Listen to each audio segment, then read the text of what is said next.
ተመልካቾቻችን የኢቫንጀሊካል ሚዲያ ኔትወርክ ዛሬ ደግሞ በዚሁ በቦረና ከተማ ይገኛል። በቦረና ከተማ ሁለተኛ ቀናችን ማሳለፋችን ነው። ትናንትና የነበረን ቆይታ በኢትዮጵያ ቃለ ሕይወት ቤተክርስቲያን የቦረና ወይም ደግሞ የያቤሎ እናት ቤተክርስቲያን ተገኝተን አስተላልፈንላችሁ ነበር። ዛሬ ደግሞ በዚሁ በቦረና ከተማ የሕይወት ብርሃን ቤተክርስቲያን ነው የምንገኘው። እዚህ ከጀርባ የምታያቸው በቦረና አካባቢ ወይም ደግሞ ያቤሎ አካባቢ የሚገኙ የቤተክርስቲያን መሪዎች የሚሽን ስልጠና እየወሰዱ ይገኛሉ። ሚሽን ስልጠናውን በተመለከተ ፓስተር ዶክተር አንተነህ ታዬ በማለዳው የሚሽን ስልጠና ሰጥተው ወጥቷል፣ ወደ አዲስ አበባ ተመልሷል። አሁን እዚህ የሚገኙት የበረፍት ሰዓታቸው ላይ ነው የሚገኙት። ከነሱ የቤተክርስቲያን አመራሮች አንዳንዶቹን ወደ እናንተ አቀርባለሁ። እኔ ጭርቆ ጩሎ ነው የሚባለው የቦረና ዞን ወንጌላውያን አብያተ ክርስቲያናት ህብረት ሰብሳቢ ነኝ። አው ይሄ እንግዲህ ከዚህ ስልጠና በኋላ ያው ብዙ ስራ ሊሰራ እንደሚችል ነው የምናየው። ምክንያቱም በተከታታይ ባለፈው ጊዜ ስለ ጸሎት እንዲሁም ስለ ወንጌል ስርጭት አሁን ደግሞ በመሪዎች ላይ የሚሰጥ ስልጠና እጅግ በጣም ጠቃሚና ካሁን በኋላ እንግዲህ በሰፊው ወደ ስራ እንደምንገባ የምናይበት ነው። ስለዚህ ከስልጠናው አሁን ሰሞኑን ስልጠና ሲሰጥ ነበር እንዴ? ዛሬ 3ኛ 4ኛ ቀን ይመስለኛልና በምን አገኘ? ምን የተለየ ነገር አገኘ? እንግዲህ ያው ጸሎት በእርግጥ በጣም ወሳኝ ለወንጌል አገልግሎት ወሳኝ ነገር እንደሆነና እንዲሁም ደግሞ በወንጌል ስርጭት ላይ ብዙ ጊዜ ከተማ ላይ ወንጌል ስርጭት ሲወጣ ያው መጋጨቶች አሉ። አንዳንዶች ግንዛቤ ሳይኖራቸው እንትን ብሎ ከሰውም ጋር ያለ እንትን የሚጋጩበት ጊዜ ነበር። አሁን ግን በዚህ በሰለጠነው ወይ ደግሞ ባየነው ትምህርት ያው እንትን በረጋ ባለ መንገድ ጥበባዊ በሆነ መንገድ ወንጌልን ለማድረስና ጸላይ ቡድኑ ደግሞ ጸሎት ተቋቁሞ ያው በጸሎት የወንጌልን አገልግሎት እንዲደግፉ በእጅጉ የሚጠቅመን ነው ብዬ ነው የማስበው። ስሜ ግዛው ዳንኤል ይባላል። በቦረና ዞን ወንጌላውያን አብያተ ክርስቲያናት ህብረት ውስጥ በአስተባባሪነትና በፋይናንስ ጉዳዮች ዙሪያ ነው የሚሰራው። ከኢቫንጀሊካል ቴሌቪዥን የምትወደው ፕሮግራም ምንድነው? ምን ቢጨመርበት ጥሩ ነው ብለህ? በእርግጥ ሁሉም ፕሮግራሞች ጥሩ ናቸው።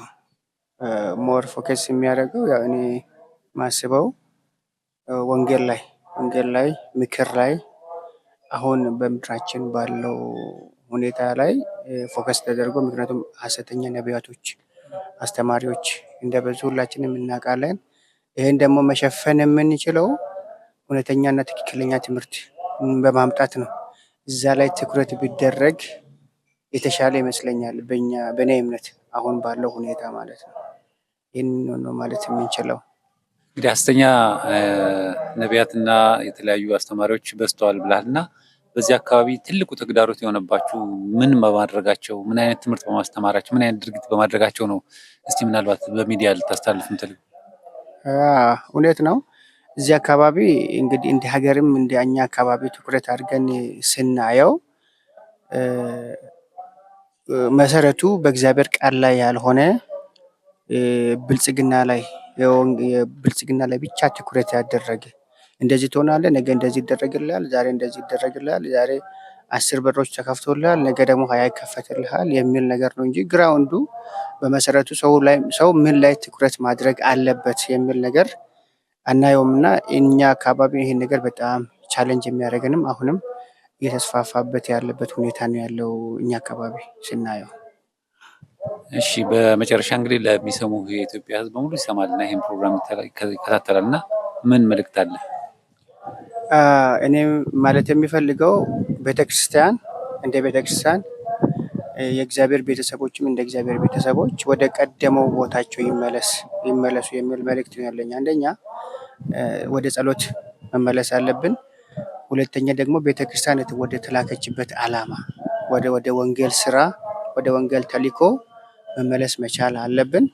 አመራር እንደ አመራር የተሰጠበትን ኃላፊነት ሊወጣ ይገባል። አገልጋይም እንደ አገልጋይ የተሰጠበትን የአገልግሎት ድርሻውን በትክክል የእግዚአብሔርን ጉባኤ የእግዚአብሔርን ሕዝብ መግቦ ወደ ቀደመው ወደ ስፍራው መመለስ መቻል አለብን። እንግዲህ ተመልካቾቻችን በያቤሎ ከተማ የነበረን ቆይታ ገና የኛ ይቀጥላል። ዶክተር አንተነህ ታዬ ግን ወደ አዲስ አበባ ጥሎን ስለሚመለስ እዚህ የነበረውን ስልጠና አድርጎ ሊመለስ ሲል ነው እዚህ ያገኘሁትና ከኋላ የምትመለከቱት የያቤሎ ከተማ ምልክት የሆነው አደባባይ ፊት ለፊት ነው ያለነው። ወደ አዲስ አበባ መለስ ነውና እንዴት ነበር የያቤሎ ቆይታ? እንዴት አየኸው?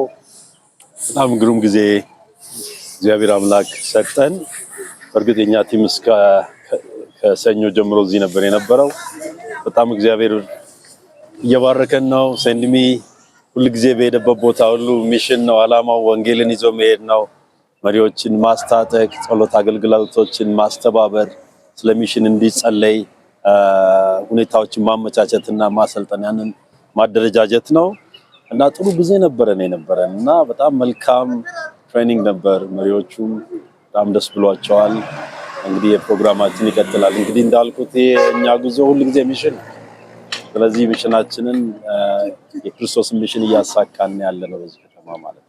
እንግዲህ ብዙ ቦታ ዞረናልና የቤሎን ከተማ እንዴት አየኸው? ምን የተለየ ነገር አየህ እዚህ ስትመጣ? ከሌሎች ከተሞች በተለይ የቤሎ ከተማም ጠረፍ ላይ ነው ያለው። ባለፈው ጊዜ ጎንደር ለሱዳን ጠረፍ ላይ ነበር፣ ጋምቤላ ለሱዳን ጠረፍ ላይ ነበር፣ አሶሳ ለሱዳን ጠረፍ ላይ ነበር። አሁን ደግሞ በኬንያ በኩል ትንሽ ለየት የሚለው ኬንያና ሶማሌ በኩል በዚህ ጋር መተናልና ይሄም እዚህ ጋር ጠረፍ ላይ ነው ያለነው። ይሄ ትልቅ የወንጌል ኦፖርቹኒቲ ያለበት ከተማ ነው። ስለዚህ እዚህ ጋር የሚደረሱ መሪዎች እዚህ ጋር የምንሰራው የወንጌል ስራ ወደ ሶማሊያ ይሄዳል። እዚህ ቅርብ ላይ የሶማሌ ህዝብ ያለበት ቦታ ስለሆነ ይሄ ትልቅ ስትራቴጂክ የሆነ ከተማ ነውና በጣም ደስተኛ ነኝ። እዚህ ከተማ ላይ መተን እንደ ሴንድሚ ይህንን ትልቅ ተልእኮ መሪዎችን አቅጣጫ በማሳየት የሚሽን ስትራቴጂዎችን መሪዎች በተለያየ የሚሽን ሮል ውስጥ የሊደርሺፕ ራሱ በሚሽን ውስጥ ምን አይነት ሮል እንዳለው ያንን ማሳየታችን በጣም ጠቀሜታ አለው። መሪዎች በሚሽን እንዲያስቡ ይረዳቸዋልና ነውና ይሄ ትልቅ ኦፖርቹኒቲ ነው ለኛ ለሁላችን። በጣም ነው የማመሰግነው። መልካም መንገድ እንዲሆን እንመኛለን። እኛ ደግሞ ያው እዚህ እንቆያለን። 1-2 ቀን እዚህ ቆይተን ነው የምንሄደው። መልካም መንገድ ይሁንልህ። ቴንክ ዩ ወንድሜ ተስፋዬ። እግዚአብሔር አምላክ ይባርክ። አሜን። እንግዲህ መልካም ጊዜ፣ አሜን። መልካም ጥሩ ምርኮ ይዛችሁ እንደምትመጡ አምናለሁ። አሜን። እና እዛው እንገናኛለን። እሺ፣ እግዚአብሔር አምላክ ይባርክ።